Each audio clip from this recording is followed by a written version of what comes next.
Ano, Lola? O, doon ka. Baka sumuka sa akin. Para kang oranggutan na naglilihi.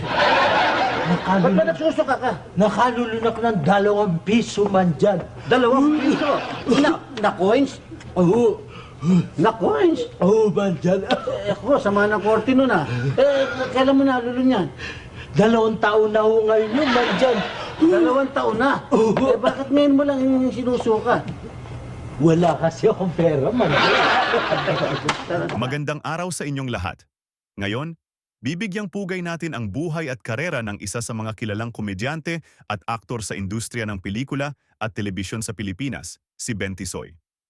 Samahan niyo ako sa paglalakbay mula sa kanyang kabataan, pag-angat sa showbiz, hanggang sa kanyang huling mga taon. Ano ba nangyari? Tunghayan natin ang kanyang mga naiambag sa sining at entertainment na hinding-hindi malilimutan. Si Vicente Ben Tisoy ay isinilang noong March 20, 1947, sa Sampaloc, Maynila. Lumaki siya sa isang masayang pamilya na mahilig sa musika at pagpapatawa. Bata pa lamang ay nahilig na si Ben sa pag-arte at pagpapatawa at madalas siyang sumali sa mga school plays at lokal na pagtatanghal sa kanilang komunidad. Nagsimula ang karera ni Ben Tisoy sa showbiz noong 60s bilang isang komedyante. Unang napansin si Ben dahil sa kanyang likas na talento sa pagpapatawa at pagiging natural sa harap ng kamera. Ang kanyang malaking break ay nang mapansin siya ng mga producer at direktor na nagbigay sa kanya ng pagkakataon na maging bahagi ng mas malalaking proyekto sa telebisyon at pelikula. Isa sa mga unang proyekto niya sa telebisyon ay ang John and Marcia, kung saan gumanap siya bilang si Ben Tisoy, isang karakter na nagdala ng maraming aliw at saya sa mga manunood. Ang kanyang likas na karisma at husay sa pagpapatawa ay nagdala sa kanya ng kasikatan at nagbukas ng mas maraming oportunidad sa showbiz.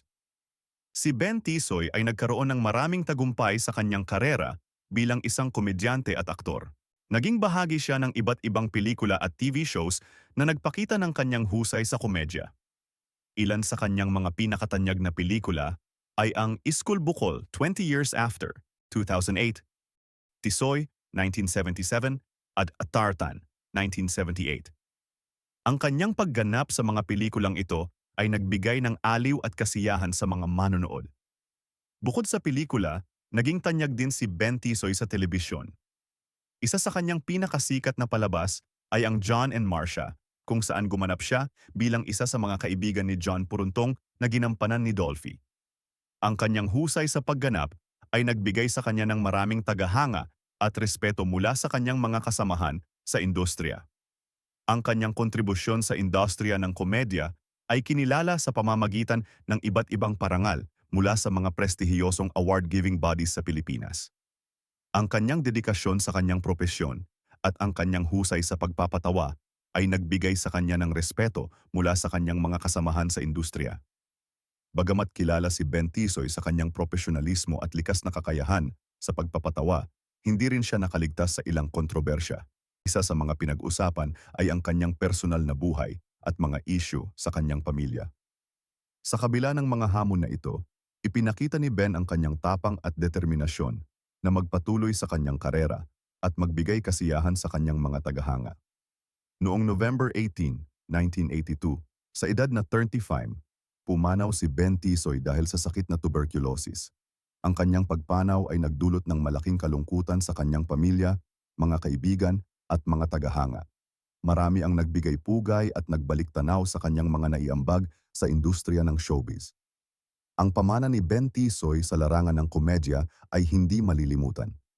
Ang kanyang mga pelikula at palabas sa telebisyon ay patuloy na nagbibigay ng kasiyahan at inspirasyon sa mga susunod na henerasyon ng mga komedyante. Siya ay isang tunay na alamat na nag-iwan ng malaking marka sa kasaysayan ng entertainment sa Pilipinas. At diyan nagtatapos ang ating pagtalakay sa buhay at karera ni Ben Tisoy. Isa siyang tunay na bituin sa mundo ng komedya at ang kanyang mga kontribusyon ay hinding-hindi malilimutan. Maraming salamat sa inyong panunood. Huwag kalimutang mag-subscribe at i-click ang notification bell para sa mga susunod naming video. Hanggang sa muli, paalam.